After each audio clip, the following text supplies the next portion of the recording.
We are here to defend Main Street against Wall Street. Wall Street guys are coming in left, right, and center to Main Street. They're offering lowball offers. We are here to get you the best deal on the best terms with the best price for your business. And this is why we exist.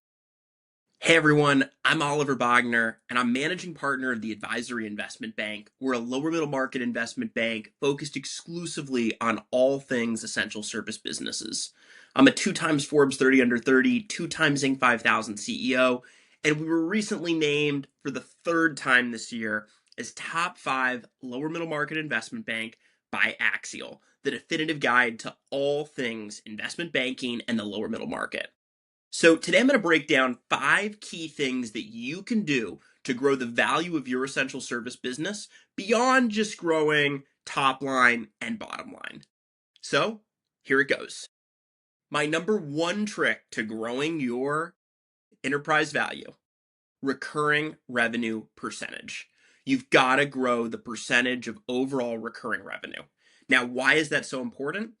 Because that's what the private equity aggregators are really going to view as true unique value, right? It's recurring, they can underwrite it, it happens every year. Now, how does this play a role throughout the world of essential services, right? And we cover HVAC, plumbing, pest, landscaping. So this is really important when you're looking at HVAC, plumbing, pest, landscaping, that monthly, quarterly, semi-annually, annually recurring revenue is really important, right? If you're a landscaping business, someone's coming every single month to do your FERT. Someone's coming every week to do the mow and blow. Someone's coming, once a month to do the plant health, right? If you're doing pest, it's once a month. If you're doing HVAC, once a quarter, tune-up, check.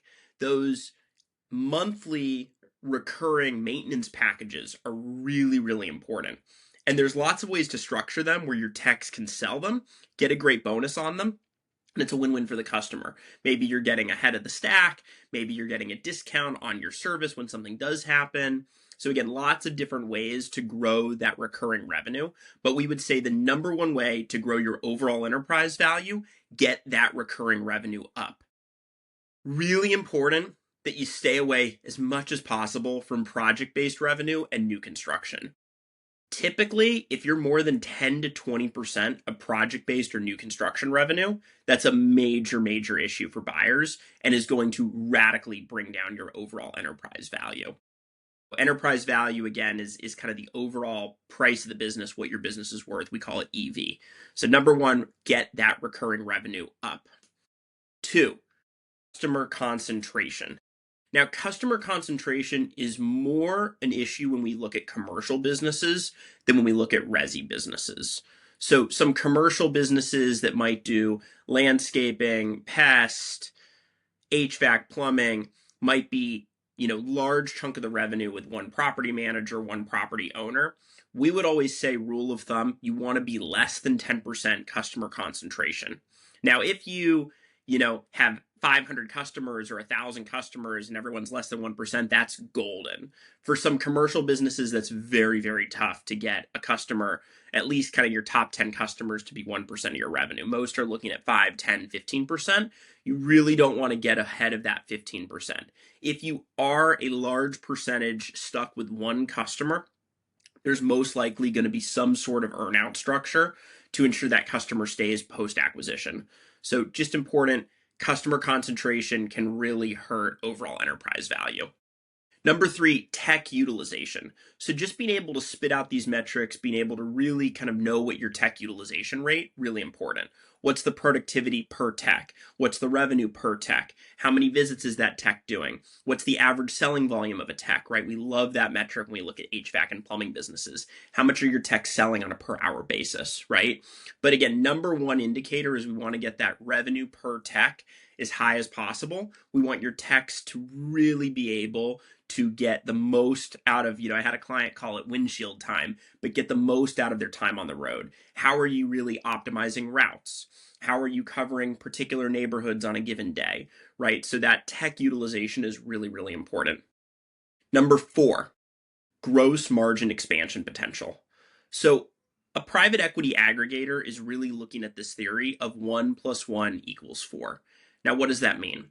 If they put a smaller business inside of a bigger business, maybe that business is going to get better buying power, better health insurance rates, better employee benefits, better 401k, et cetera, right? But that gross margin expansion potential is something that we really like to talk about when we're selling the dream. What's the future? What's the future synergy potential?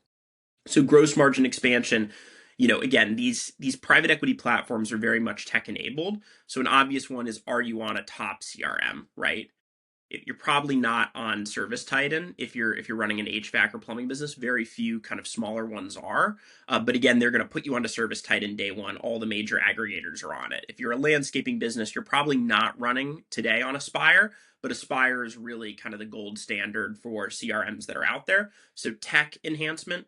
Gross margin potential could also be, are there other services that could be cross-sold to those clients, right? So if you're just a pure play HVAC business, can you cross-sell them plumbing? Can you cross-sell them electric? Do you have an email list of 20,000 customers? Can you sell them a generator, sale and service plan, right? So again, that gross margin expansion, we're looking at where are those areas where an aggregator can come in and really get some more value out of the business. We love this when we look at landscaping businesses. We're always talking about gross margin expansion, right? Maybe you're just doing turf. Maybe you're just doing FERD. Maybe you're just doing irrigation, right? Can you cross-sell that customer pool a ton of other services? An area where I think this is really, it's just top of mind for me is accounting, right? So we sell a lot of CPA practices. They might just be doing tax work. They're not doing bookkeeping. They're not doing payroll. They're definitely not doing insurance, right? So lots of opportunity to really cross-sell that customer base. Gross margin expansion. Number 4, most important thing, is there a clear path to gross margin expansion? What are other levers that can be pulled when you bring in a strategic private equity platform? Retention lifetime value. Churn. Churn. What's your churn rate, right? That means our customers coming back. If you're an HVAC, plumbing, electrical business, our customers coming back once a year? Are they coming back once every 2 years? This is a really, really important metric when we look at clients that are stuck in those monthly or annual contracts. Are they churning? Are they firing you? What's your retention rate? So how many of those customers are you holding on to? We ideally, depending on the industry, want to see at least an 80% retention rate, ideally 85% retention rate, meaning that you're really not churning more than 1 to 2% of your customers every single month. Because if you're at a high churn rate, that means those customers have to constantly be replaced. Those are my 5 key ways to grow your overall enterprise value in a service business beyond revenue and profit alone. Obviously, growing top line, growing bottom line, that's where the value really is. Businesses always trade off of a multiple of adjusted EBITDA. So if you are a $1 million unadjusted EBITDA business, we're at 1.25 adjusted EBITDA, you're going to trade off of a multiple of that EBITDA. That is the number one KPI. But again, getting to that multiple, whether that multiple is a 5, 6, 7, 8, 9, 10, whatever that multiple range may be, these are 5 things that you can really do to get buyers to lean in and give you that higher multiple, right? And it's going to be that higher multiple off of that adjusted EBITDA. If you got any questions, feel free to reach out, shoot us a DM. We're here to continue to educate the essential service industry on all things that's happening with private equity consolidation, private equity roll-ups. We are the advisory investment bank, and we are here to serve Main Street. It truly is our mission. We are here to defend Main Street against Wall Street. Wall Street guys are coming in left, right, and center to Main Street. They're offering lowball offers if they're contacting you directly. We are here to get you the best deal on the best terms with the best price for your business. And this is why we exist, to service Main Street. It's all we do. We are only sell side, meaning we are only representing one side of the table. We are never representing the private equity firm. We are here to get you the very best price for your business. And if you want to reach out, understand what your business is worth, feel free to shoot us a DM, shoot us an email, and we'll get a call set. Thanks.